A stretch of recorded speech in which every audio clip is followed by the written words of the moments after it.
people of color down. When is the data showing that? Is the data showing that Black people and people of color are in many ways continuing to be a underclass? When I say underclass, economical class or stratification. Is that a reality? Are you essentially talking in a way that is not right? Aren't the numbers showing that Black folks are being immersed and people of color are being immersed in Boston? Isn't Boston getting better? So Boston is being viciously gentrified at such a fast rate that people are interested in development. People are interested in beautiful spaces, in building quality of life for Bostonians. But the development that is taking place is not as intentional as the politicians are claiming, or as developers, or some developers are claiming. The development that's taking place is actually perpetuating more further gentrification. Reason being, there are policies that are failing us. We can talk about the numbers, we can talk about Black households having an average income of $8, medium income of $8. We can talk about the difference between Roxbury, the health of the city that came out,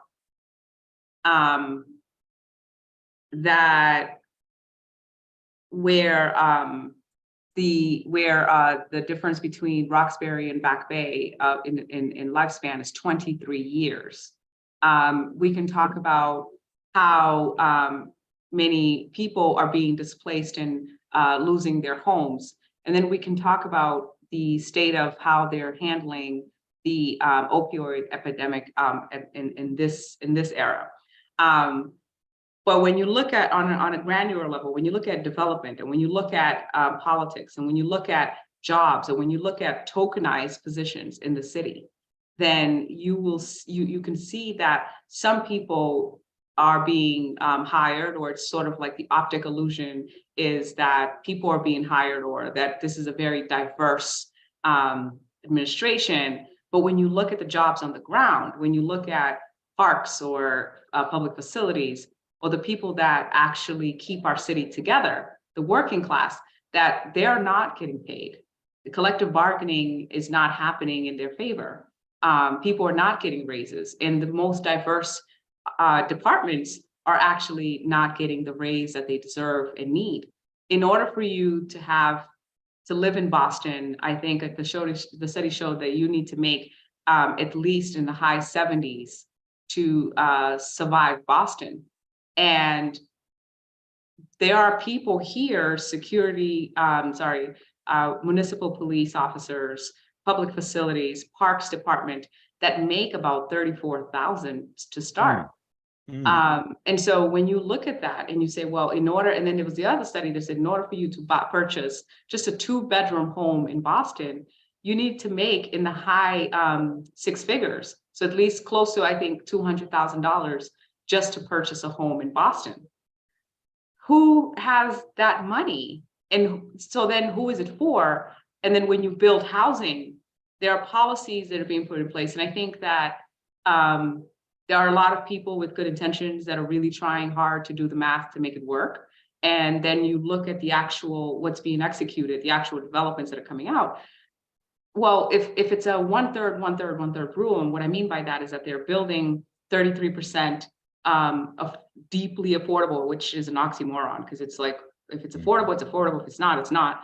And when the AMI of Roxbury is under 40, the AMI is under 40, then in Roxbury, then why are you building anything above it?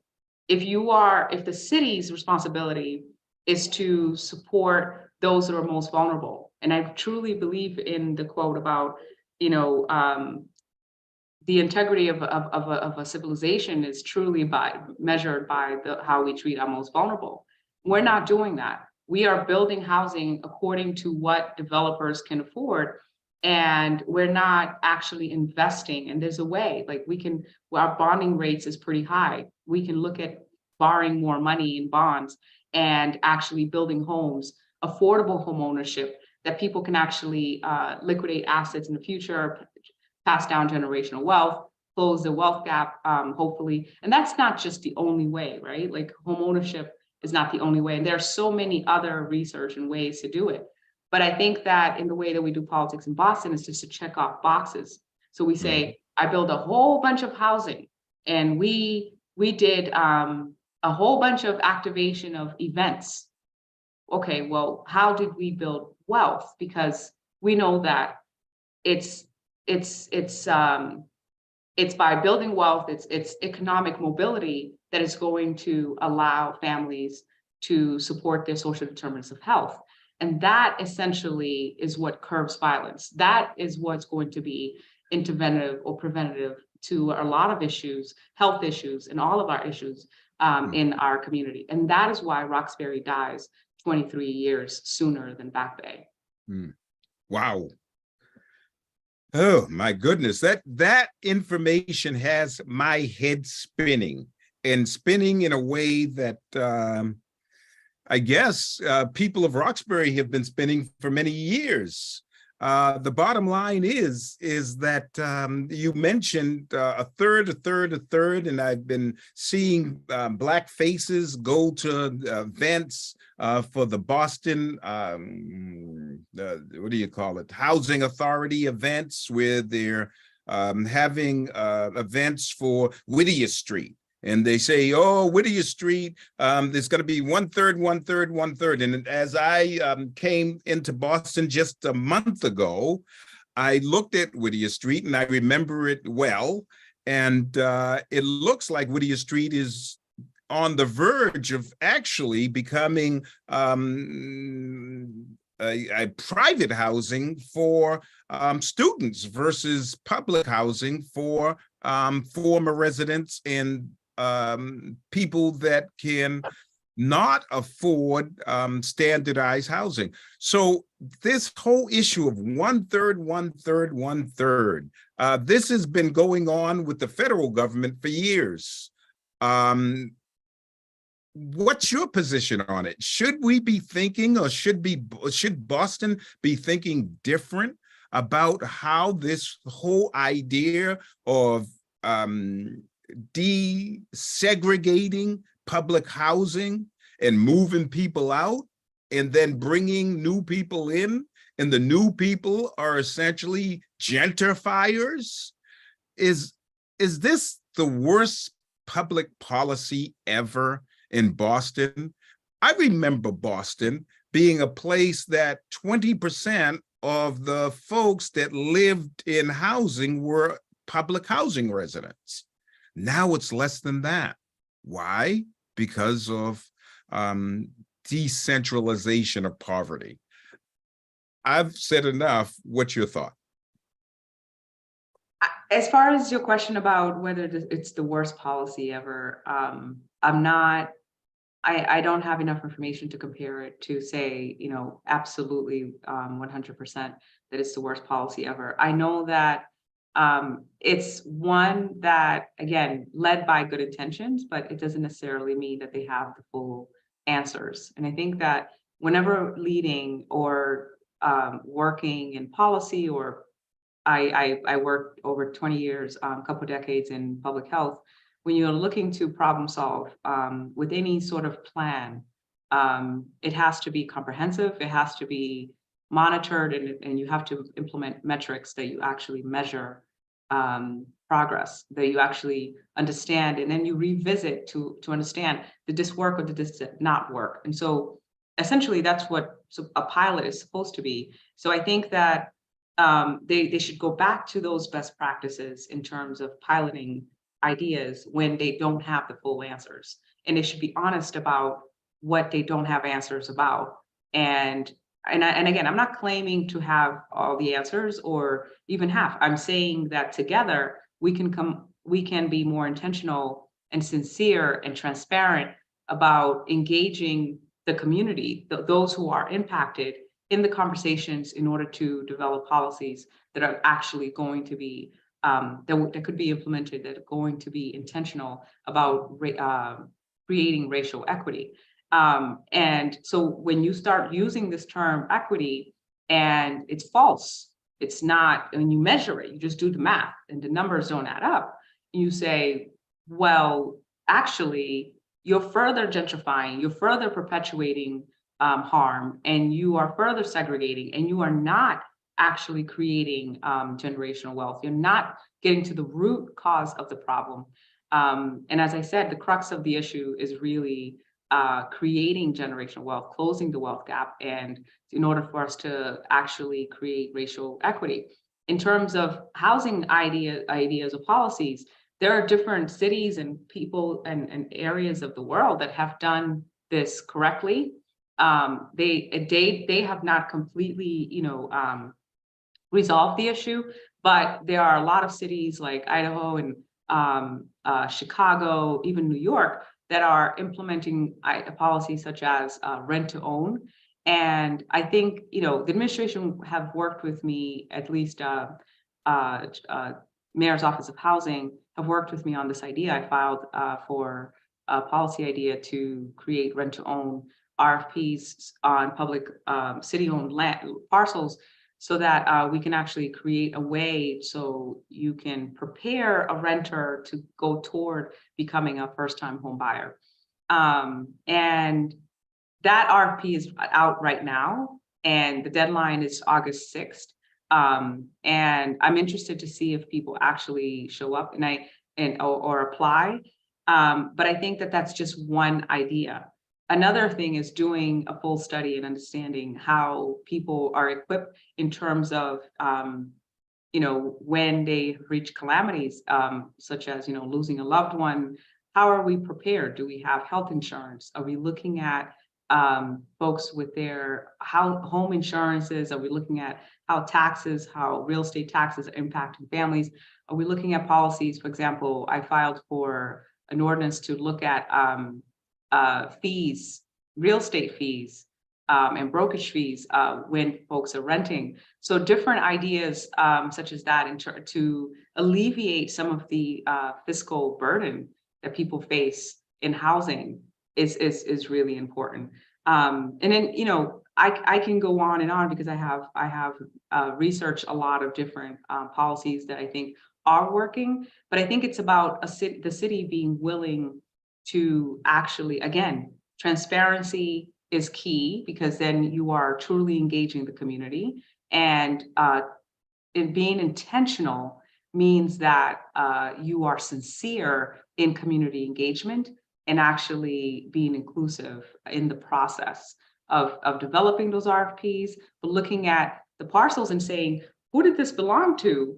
Did we take some of them? Did we steal some of them? How did we get here? Mm-hmm. And should some of it be a part of reparations process, right? Because if they belong to people, give it back, do the right thing. Mm-hmm. So anyway, I feel that there are a lot of things that we can do, and my hopes is to continue to work persistently on the side of the truth. Very good. Excellent. So you just hit a topic that is right on point, and that is, hey, shouldn't it be part of reparations? Reparations in Boston, reparations around the country. California has a reparations panel that has made some significant reparations recommendations. Across the country, there's reparations panels, commissions, committees, focus groups, all addressing reparations. In Boston, there is a reparations, for the lack of a better word, commission or task force that is supposed to come up with some general ideas on how to address reparations for African Americans, or people from, I will assume, Africa that came to the shores of America and what happened to, I guess, Black Bostonians during that time. Tell us about what your thinking is regarding reparations. Should it be all encompassing or should it be minimalist? What should reparations look like as far as you, city councilor, and your district is, or the city is concerned? What's your thoughts? So total transparency, I know that you're aware, but for those watching, I am a co-sponsor on the reparations building, creating the reparations task force. Originally, we had filed, Councilor Mejia, myself, and Councilor Worrell had filed to create a commission, one that pays its members just like any other commission, and one that is representative of all of Boston. The conversations went back and forth between administration and the council, and the commission then was reduced to a task force, and the membership numbers also was severely reduced. And so what we have today is a task force tasked to put together an RFP and put it out for someone to apply, or a company to apply and do the study on what reparations should look like, right? What my beliefs are in terms of who it impacts or who it prioritizes is that I'm very clear that as an African, as a Black African and American, and I say that intentionally because, all right, the traditional African-American term is specifically for Indigenous Black people in America. But I am African and American, and I'm an immigrant. I came when I was 10. I arrived here when I was 10, and I quickly understood and learned who paved the way for me to be here, who did the work, who built this country, who supported or nurtured or bled or cried or pleaded or worked hard and sacrificed for me to be here. And so to understand that, but also to understand that African Americans, Indigenous Black people in America are directly impacted and were mostly impacted, then this means that the logical, I think, thing to do is to prioritize African Americans. And then to be very careful, because what we see in another state I won't name is that they are actually giving reparations to white people. I think Rhode Island. And so, it may not be official reparations, but it's some sort of, reconciliatory sort of like funds or money, or benefits. And people other than Black and Brown are benefiting from this. And so I would say that prioritize African Americans, those deeply impacted, but also then are we looking at, is it that we're looking at phases of this? So the second priority, or the second phase are people who are directly impacted by systemic oppression and racism as we know it today. And then I think that would include Black and Brown immigrants as well. But again, there are different levels of impact, so there should be different levels of reparations. And the only, sorry, if I may, the only addition to that, I would say that it's not just benefits and real estate and finances or scholarships. It's not just the different resources that we would offer to people to repair this harm, this historic harm, but it's also, or current harm, but it's also to create reconciliation. And that's why I filed and passed unanimously the order to the resolution to have Boston apologize for its responsibility in transatlantic slave trade. And so what does that look like? I think it's in the equity cabinet now to resolve. And I've yet to wait for the department to work on this. I think there was been a lot of things going on and people get busy. But it's been over a year, and I'm looking forward to working with them to create some sort of truth and reconciliation process and an apology, in addition to reparations itself. Very good. Truth and reconciliation. I love that word. Actually, I know that is in many ways from South Africa, and they had a Truth and Reconciliation Commission, and it gave rise to essentially the president of South Africa, Nelson Mandela. But there has been concerns about that Truth and Reconciliation process in South Africa. Would there be equally a concern about truth and reconciliation in Boston? When I say that, I say it because I've watched from the outside looking in at a place that was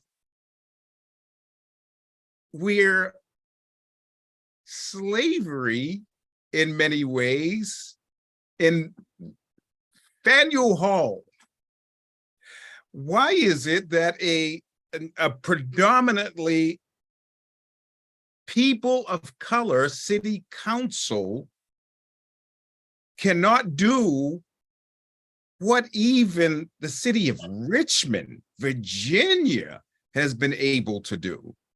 And that is to say, we're taking down these vestiges of slavery. We're going to rename this place, instead of Faneuil Hall, Mel King Hall, or Melania Cass Hall, Frederick Douglass Hall. Why can't we just, in terms of imagery in Boston, because it all starts with that in many ways, and obviously the Boston Public Schools as well, which we'll talk about, but why can't the Boston City Council have a simple hearing on that topic? Am I off base with that? And is Boston off base? Thoughts? I think first, just a minor clarification. We are not majority people of color. It is 6 to 7. It's not majority. Oh, it's not a majority. Okay. No. Yes. Close. Close. Almost there. Yeah. And so we still have to rely on someone that is so-called progressive enough to add the vote for us to reach the majority vote. That's number one. And what I've noticed with Boston politics, just I can only speak to Boston politics, is that people will vote according to, in the chamber, councilors will vote according to their best interest. And their best interest is not necessarily always the best interest of the community. It's more of, they will stand up to speak on something if they think that this is an issue that the populace is watching, that the voters are watching, voters particularly, not just the populace. But so like you have issues, for example, that I'll get up and I'll say, as a Muslim, I'm getting up to fight for, kids being bullied, Muslims being bullied in the schools. No one will get up to say anything.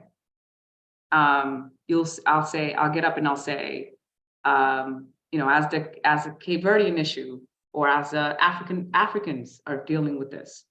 And if they feel that Africans in Boston don't vote, a lot of people won't get up to speak on it or to support it.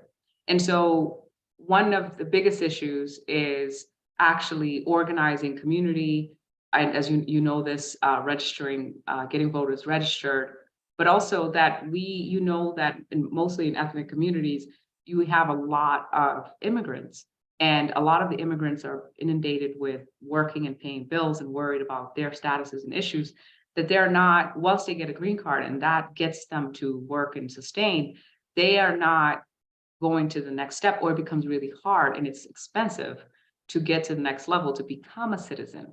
So as a city, I think that we should look at our communities, especially our ethnic communities, and look at and say, what are the needs there? How do we help support people to become citizens, and then the next step to register to vote.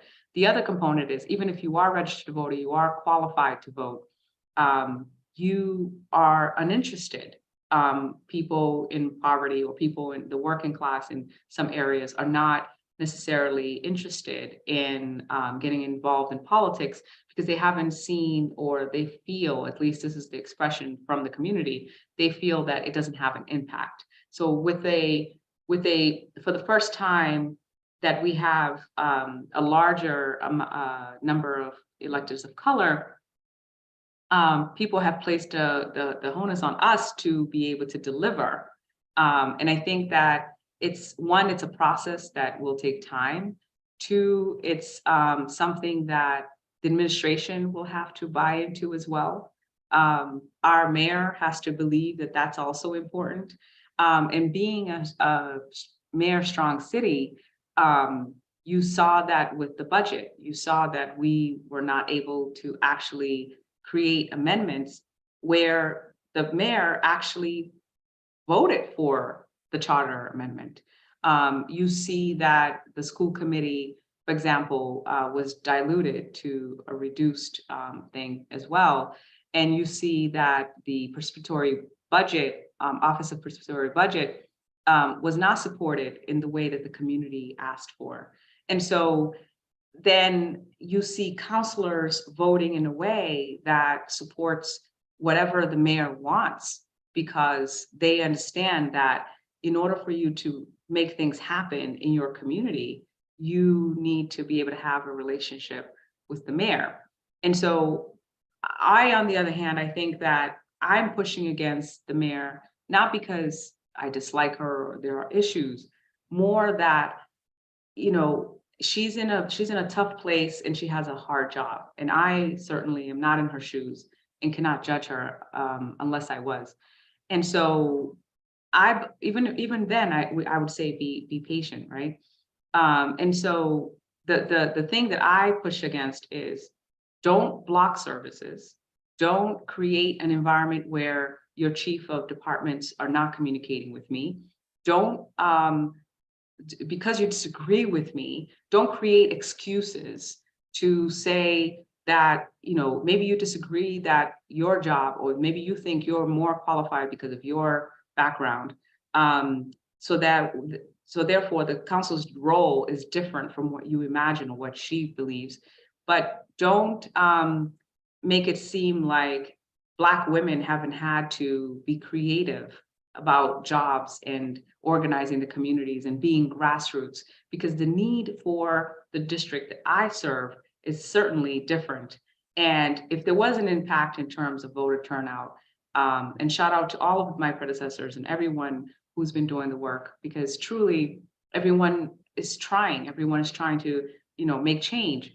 But it's something that I think we can achieve with truth and honest sincerity, not by creating, by blocking people out, not by shutting people out, and certainly not with the elitist type of mentality that how to save everyone, but that poor Councilor Anderson, she doesn't know what the role of the job is. So, you get the pat on the head, and then you get sort of these difficulties with accessing services or departments. It's not okay. And my job is to create transparency, to represent the community, to be a legislator. But also, if I see an issue in terms of services, I am doing the best that I can to empower my community, to educate them for those who need it, but also to support them in navigating and creating the platform where they navigate resources. so that they are integrated as a community. Very good. Now, the mayor has said that she is in support of a school committee that is in many ways different from the current school committee, but she is not going fully with an elected school committee, even though the advisory vote of voters in Boston said that they want an elected school committee. What should the mayor do? What do you say as for your constituencies in your district? They voted for a full elected school committee. Should the mayor just go ahead and say elected school committee, and she supports it? She should. She should.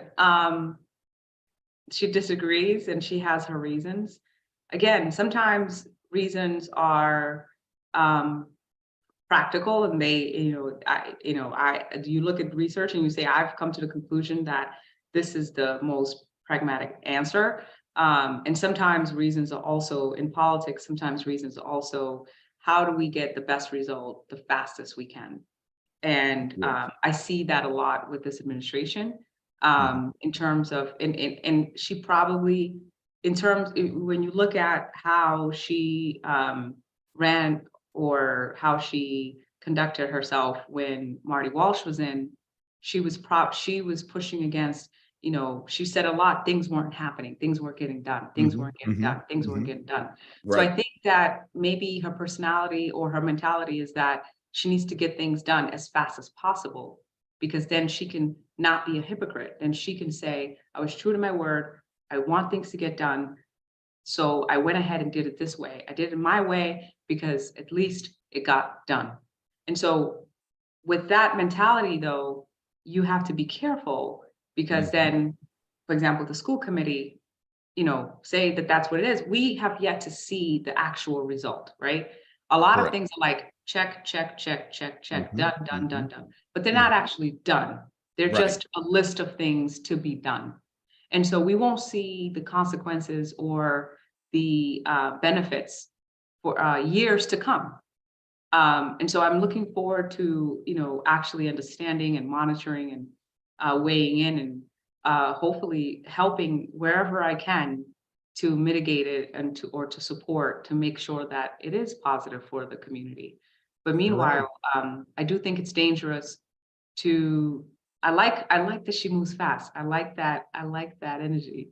I don't think that the community engagement component and the transparency component is happening to the capacity that it should. Whether it is that she doesn't have enough people, or I don't know what it is. I'm trying to get to the bottom of it, but it's not happening properly. And that is very dangerous for the community. You get it done at the cost of whom? And typically, as we know it, it's usually at the cost of the working class and the lower socioeconomic population. So you getting things done, but if it harms people along the way, then we just have to be careful. And she has a lot of great things happening, right? Like the free community colleges, and I don't want to just go down a list, but the environment, transportation, absolutely love it. The transportation piece too is like, okay, I want that. I want climate justice. I want us to be climate resilient. But then when we look at the design and plan and community engagement, those processes again are happening, checking off boxes and moving fast. And the community is crying, the community is pleading. I send a lot of letters asking them and pleading with them. These meetings need to happen in person. These meetings are not properly done. You cannot do a webinar and call it community engagement. That's not community engagement. Yeah. That's not community engagement. Yeah. I don't see the participants. The chats are blocked, and we don't know who's who. We don't know if you have a whole bunch of developers or other people in here that are actually not community constituents or community members. So there's a lot happening in District 7 so fast. And then what hurts the most is when the government or anyone says to the people, what's the matter? You don't want progress? Mhm. What's we could have Seaport in Roxbury, but the people won't allow it. That hurts because Right. you've historically intentionally disenfranchised this community. And now that you are coming in with your investments, and when we're saying slow down or sure, let's go fast, but give us the tools and the capacity to go fast enough for it to be inclusive and equitable. Either one, either you do it fast with the capacity to do that, to do it fairly, equitably, and to benefit the community, or you slow it down because you don't have the capacity or because your community engagement process or transparency is not happening. If you can't do the one that's positive, you can't go fast enough and do it that way, you're harming people. And all people are saying is, give us the capacity so that we can make it equitable, so that we know that the construction jobs are going to Black and brown people, so that we can make sure that we don't repeat the same historical racial harms, or slow it down so that we can help you, so that you can hear us. Right. And neither is happening. It's happening. And I know, and I'm sure the preference for most folks in your district and across the city is slow it down so we can be engaged in the process, and then we can speed it up collectively. But if at least slow it down and let's have these conversations. And have these conversations. I'll tell you, when I came back to Boston, as I said, 2 or 3 weeks ago, a month ago, I was over there at Orchard Gardens having a good old time with the residents there. And one of the things I also went over to Academy Homes and my own old stomping ground. And I looked at Columbus Avenue and I seen that Columbus Avenue has a bus going in the middle of the road and a limited traffic pattern coming down Columbus Avenue. And I'm like, Blue Ave, essentially, they're planning the same thing. West Roxbury, they're controversial now about this issue. It seems as though the mayor, as you indicated, has a great amount of ideas and wants to get them done, but is forgetting to engage the community. And now there's pushback in the community about all this new traffic pattern, including in Beacon Hill, where they're having problems with the new plan transportation advisory or plan. What's your thoughts on this? What does the city council need to do to get the mayor and her transportation planning department to listen to the people? What's your thoughts? If you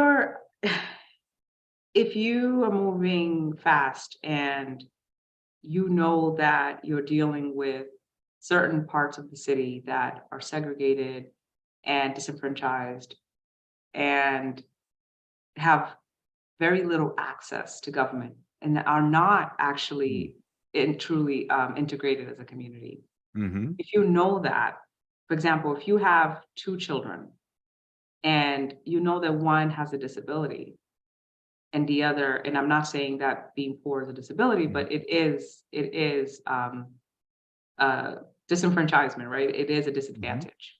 You know that one child has a disadvantage and you know that the other does not, then you know that the one that has a disadvantage needs to have access. It needs a different approach. You know that the one that is privileged, the child that is privileged, child that has it all the resources, because maybe you had this child at 40. And at 40, you was a better parent at 40, this kid is a right. genius and has everything, and you worked out, healthy foods, you didn't sit for hours at a time and cut circulation to your legs, and Right. and kid has issue, right? This child thrives because you gave this child everything. But this child, you was a teen mom.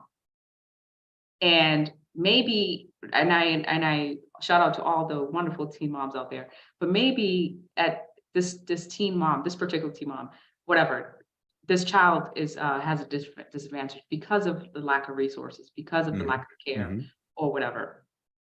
It's a different scenario. It's a different thing. And you know that equity looks like that you do things totally different, more intentional, and at the level that is going to bring it to equity, to fairness. And I think that knowing that you don't approach the two the same, and you don't approach the two communities the same. You don't approach no communities the same. Every constituent deserves a service. Every constituent is they're paying their taxes for the service. They're paying for your job, for your seat, for all of these services in the city. And every single constituent deserves the best. When you have constituents that have more, that need more, then the approach is different. And I think people are sometimes those particular communities that need more are taken advantage of and are harmed. And I think it needs to happen differently. That's all I am saying. And I think it's pretty simple. It's obvious to a duck.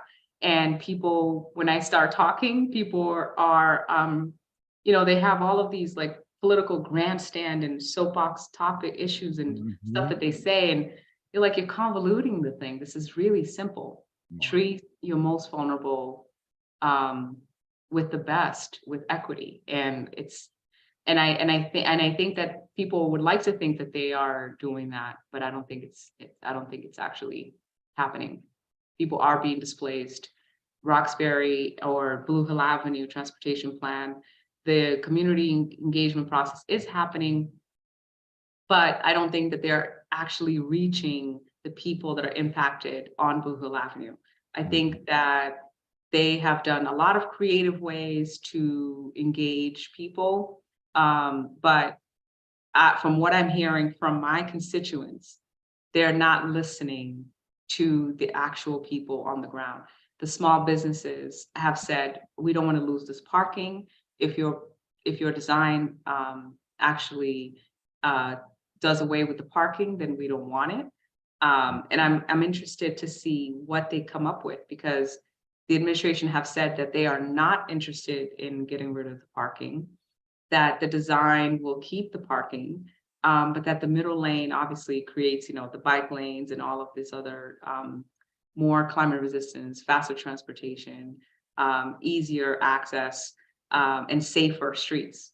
So that process is still going on, and I'm still trying to work with the administration to ensure that the community process is happening in the proper way. But the other thing too is I've asked for data from the administration to see exactly, for example, they'll say 90% of people that we surveyed said, and I'll say, okay, how many people did you survey?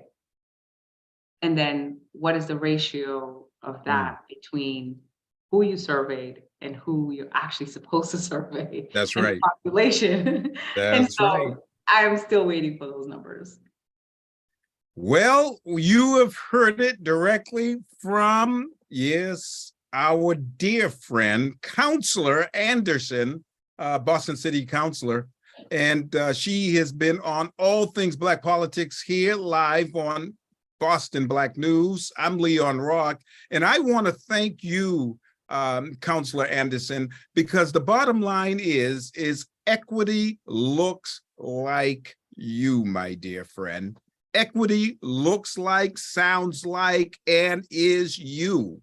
And what you have been putting down and having a conversation about in Boston City Hall and in Roxbury and communities that you impact on and represent. We appreciate the time that you've spent with us to talk about equity in the city of Boston. Thank I you have, very much. thank you so much, Dr. Rock. I have to say, you didn't ask me about the controversial things. Oh, Um, but that's okay. Controversial things are just part of what happens in the city.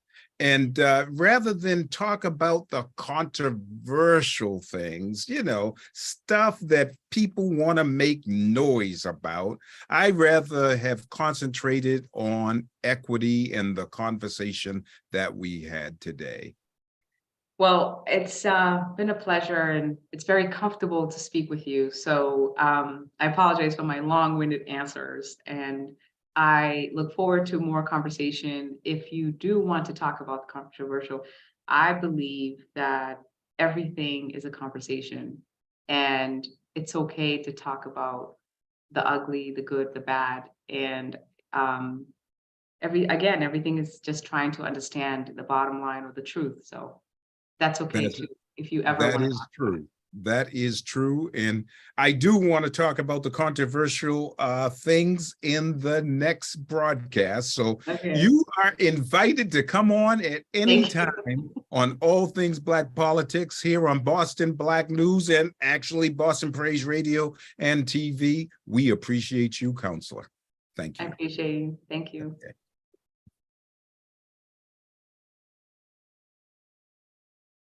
WPBG-LP 102.9 FM radio. This is now the third broadcast of the Academy of Broadcasting. In case you are new here, we are an internship running out of Global Ministries Christian Church. We are very excited to bring you an old-fashioned radio drama entitled Living in COVID. It was created through skill of improvisation from beginning to end. We thought it would be important to talk about the experience of COVID from the eyes of teenagers, along with the effects it had on families across the country and the world. The setting is Boston, Massachusetts, and is centered around a father and daughter who share their house with the grandfather. Now let us join the radio drama.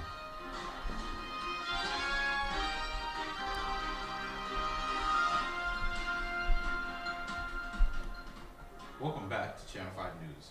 I'm your news reporter, Ernie Johnson, and I'm reporting to you from Boston. Now, tonight's news. There's a new disease going around called the coronavirus, killing hundreds of people coming all the way from Washington. Now, it's not like the common cold or anything. So children, please don't go to the mall or the movies because we may be going into lockdown. So everyone stay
This is All Things Black Politics. We